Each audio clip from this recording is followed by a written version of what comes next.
आने में विलंब हुआ, इसके लिए आप सबकी क्षमा मांगता हूं। इटावा, मैनपुरी और कन्नौज के सभी लोगों को मेरा राम राम। साथियों, मैं जब इस इलाके में आया हूं तो मुझे 2019 चुनाव के पहले की बात याद आ रही है। पार्लियामेंट का सत्र चल रहा था और पार्लियामेंट के अंदर वो पिछली लोकसभा का आखिरी सत्र था और उसके बाद 2019 के चुनाव के लिए चलना था। तो मुलायम सिंह जी भाषण करने के लिए खड़े हुए और स्वर्गीय मुलायम सिंह जी ने 2019 के चुनाव के कुछ दिन पहले पार्लियामेंट में कहा था और एक प्रकार से वो आशीर्वाद बन गया कि मोदी जी आप तो दोबारा जीत करके आने वाले हैं। अब नेताजी हमारे बीच नहीं है, लेकिन संयोग देखिए उनके सगे भाई बीजेपी को जिताने की अपील कर रहे हैं।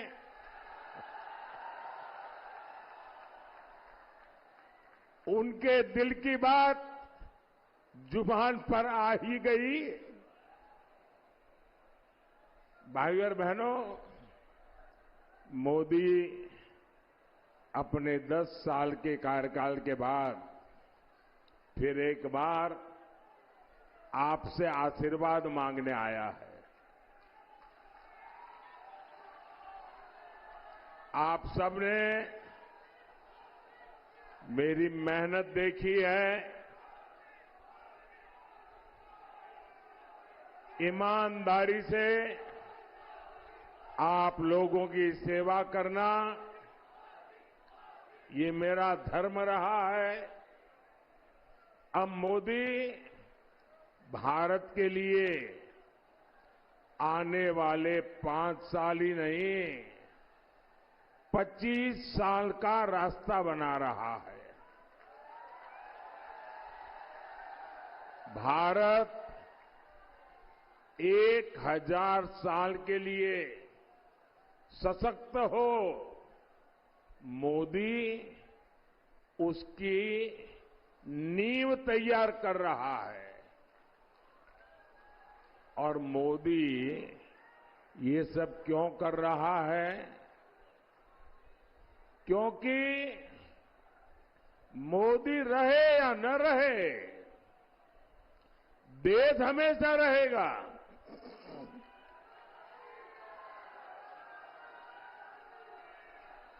और ये सपा कांग्रेस वाले क्या कर रहे हैं? ये चुनाव लड़ रहे हैं अपने भविष्य के लिए, अपने बच्चों के भविष्य के लिए। और मोदी किसके लिए खप रहा है? मैंने तो आगे पीछे कुछ रखा ही नहीं है। योगी जी भी वैसे और मोदी जी भी ऐसे है।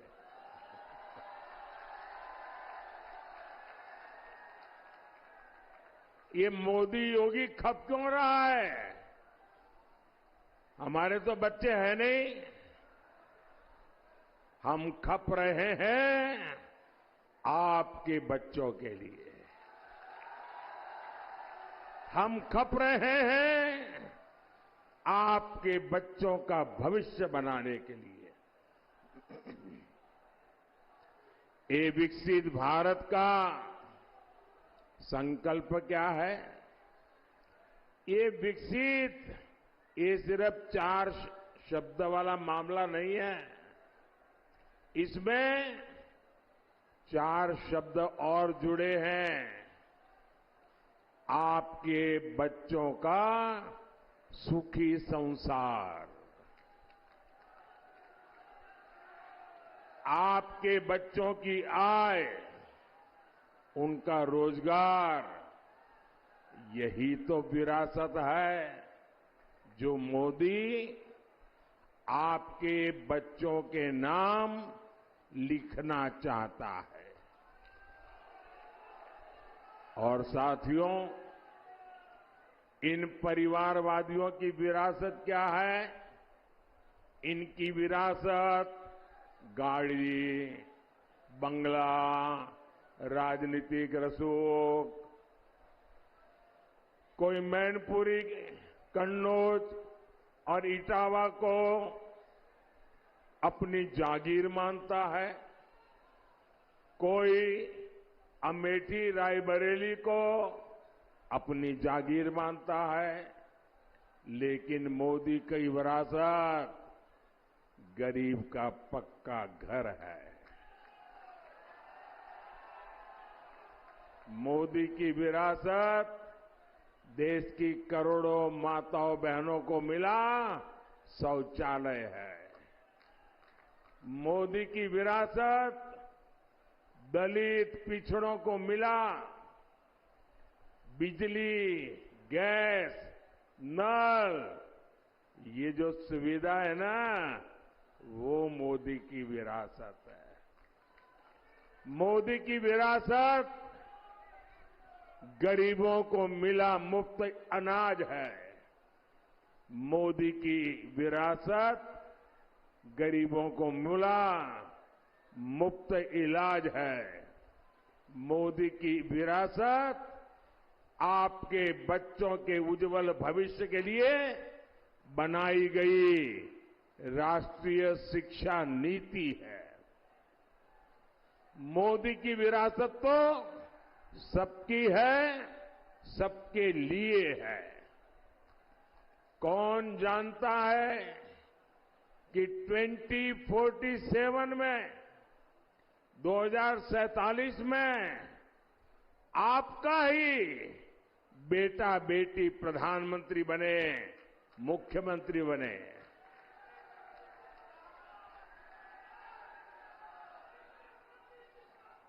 शाही परिवार का वारिस ही पीएम, सीएम बनेगा। ये कुप्रथा इस चाय वाले ने तोड़ दी है।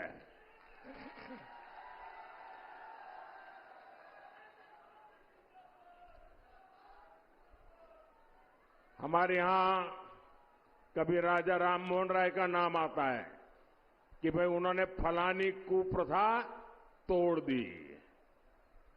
वैसे कभी आएगा कि देश में एक प्रधानमंत्री होते थे, चाय वाले थे, और उसने एक ऐसी कुप्रथा को तोड़ दिया कि गरीब का बेटा भी मुख्यमंत्री बन सकता है, गरीब का बेटा भी प्रधानमंत्री बन सकता है। भाइयों और बहनों, सपा कांग्रेस की बातें झूठी, वादे भी झूठे हैं। सपा कांग्रेस के नारे झूठे और नियत में भी खोट। ये लोग लगातार झूठ बोलेंगे, चाहे इसमें देश का, समाज का कितना ही नुकसान क्यों न हो।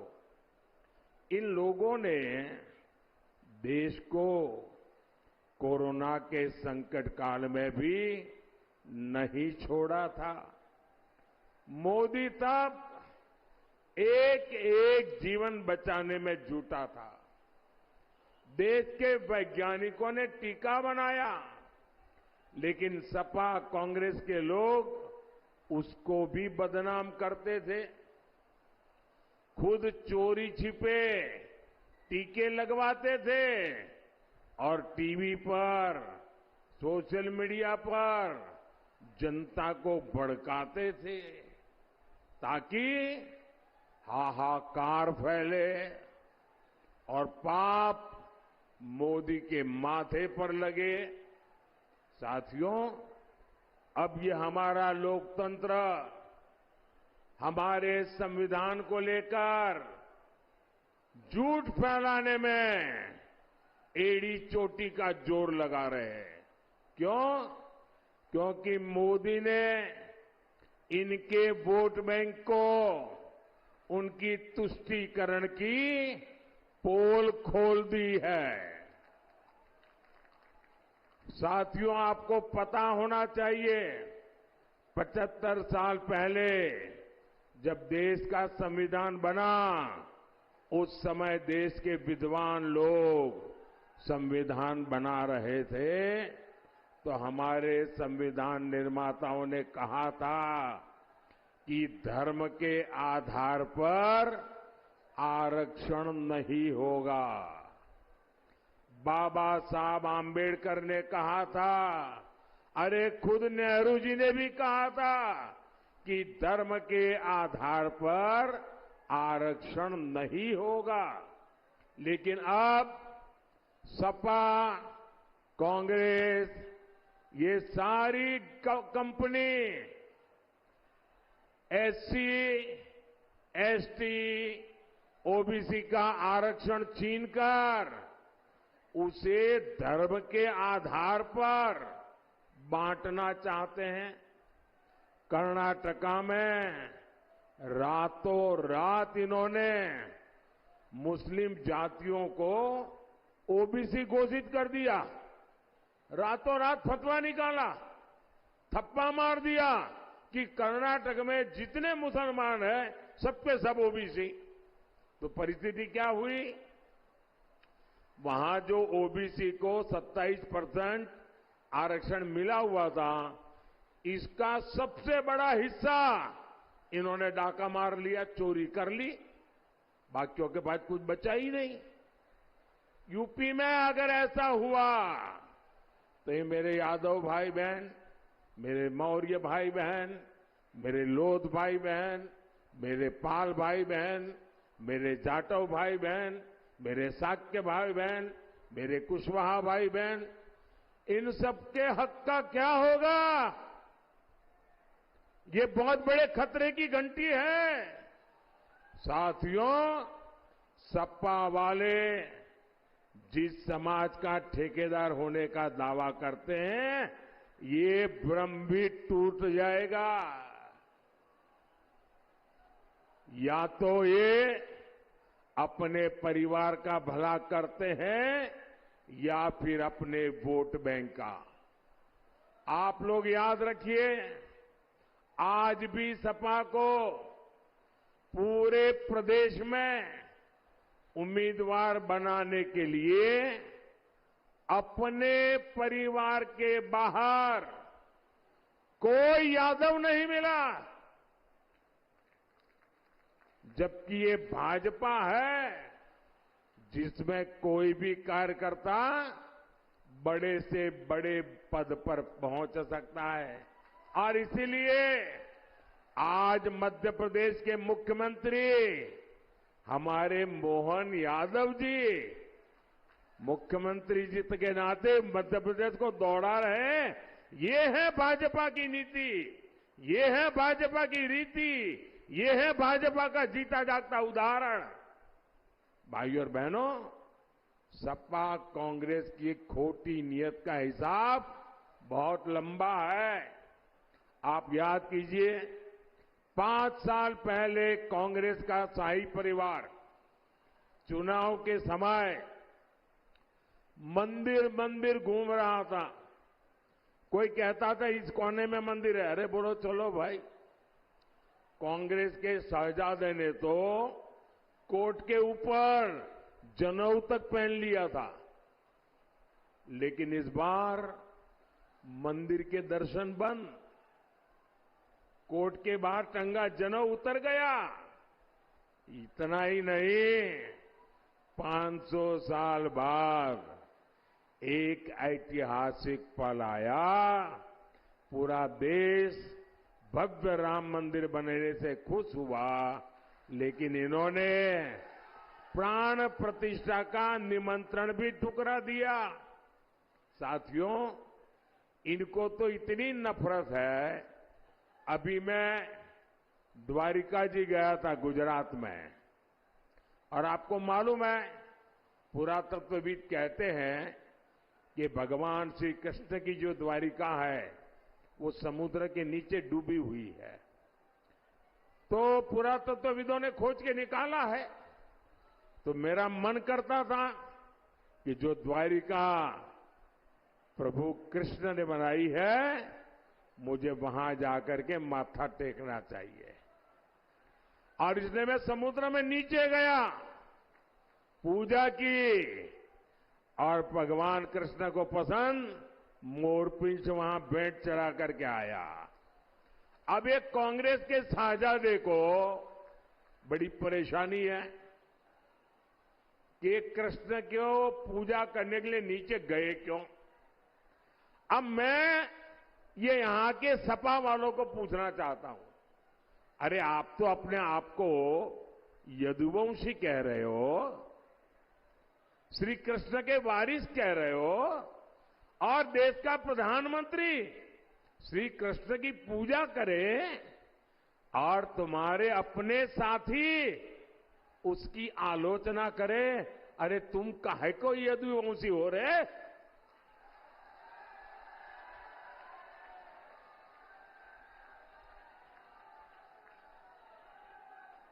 उनको पूजा भी नौटंकी लग रही है।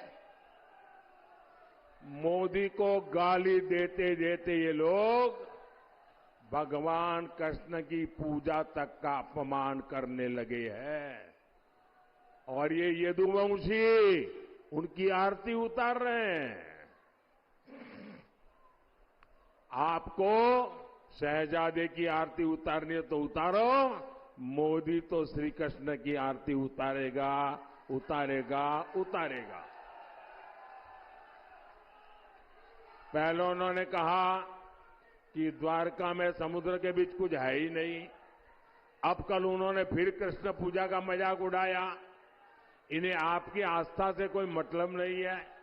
भाई और बहनों, आपने तो योगी जी के नेतृत्व में हालात बदलते देखे हैं। यहां माताओं बहनों का घर से निकलना मुश्किल था। व्यापारियों से रंगदारी, फिरौती, जमीनों पर कब्जा आम बात थी। सपा राज में नारा चलता था, खाली पट्टा हमारा है, यही नारा था उनका। कहीं भी अपना झंडा गाड़ दिया करते थे। उत्तर प्रदेश को इस स्थिति से निकालकर योगी जी ने उत्तर प्रदेश के उज्जवल भविष्य की गारंटी दे दी है। ये जो क्षेत्र कट्टा फैक्ट्री,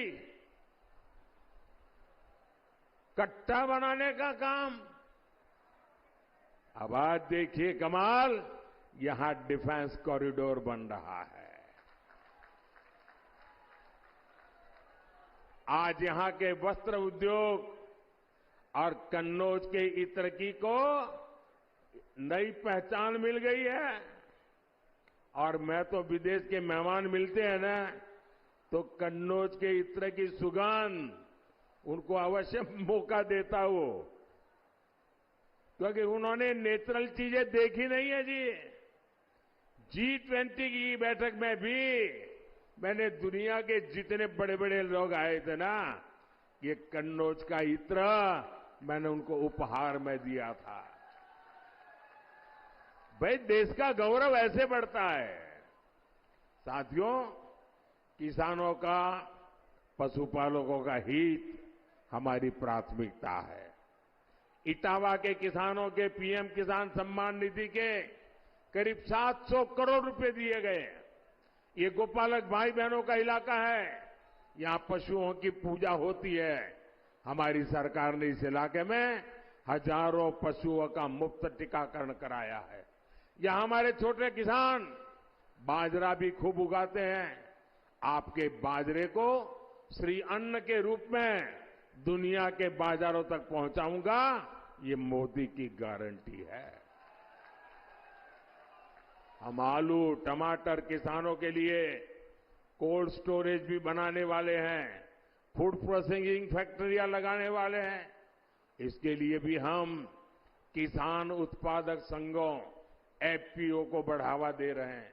साथियों, यहां इतनी बड़ी संख्या में बहनें आई है, आपके लिए तो मोदी की खास गारंटी है।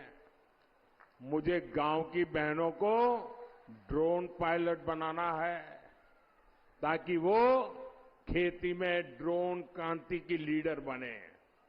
बहनों को बिजली की बिल की बहुत चिंता होती है। अब मोदी बिजली का बिल भी जीरो करने वाला है, जीरो। पीएम सूर्यघर मुफ्त बिजली योजना से आपके छत पर सोलर लगाने के लिए मोदी पैसा देगा। आपको मुफ्त बिजली भी मिलेगी और अतिरिक्त बिजली आप सरकार को बेच करके कमाई भी करोगे। साथियों, हमारी सरकार युवाओं के लिए लगातार काम कर रही है। मुद्रा योजना ने यहां के हजारों युवाओं को उनके मन का काम करने के आर्थिक मदद की है।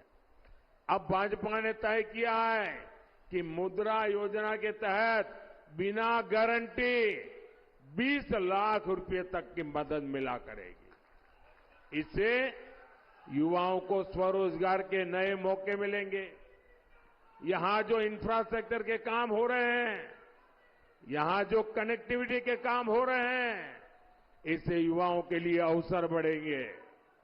साथियों, आप सिर्फ सांसद नहीं चुनेंगे, आप हिंदुस्तान की सरकार चुनेंगे। जब आप मैनपुरी से हमारे वरिष्ठ नेता भाई जयवीर सिंह जी को, इटावे से मेरे साथी भाई रामशंकर कठेरिया जी को और कन्नौज से भाई सुब्रत पाठक जी को चुनेंगे तो मोदी सशक्त होगा। आप जब कमल के निशान पर बटन दबाएंगे ना, तो ये वोट सीधा सीधा मोदी के खाते में जाएगा। मेरी प्रार्थना 7 मई और 13 मई को भारी मतदान की है। आप घर घर जाइएगा, ज्यादा से ज्यादा मतदान के लिए प्रेरित करिएगा और भारी पुराने सारे रिकॉर्ड टूटने चाहिए। मेरा एक काम और करोगे? मेरा एक काम करोगे? जरा हाथ ऊपर बता के करोगे? यहां से आज जब भी घर घर जाएं, लोगों को मिले और सबको कहना मोदी जी इटावा आए थे और मोदी जी ने आपको जय श्री राम कहा है।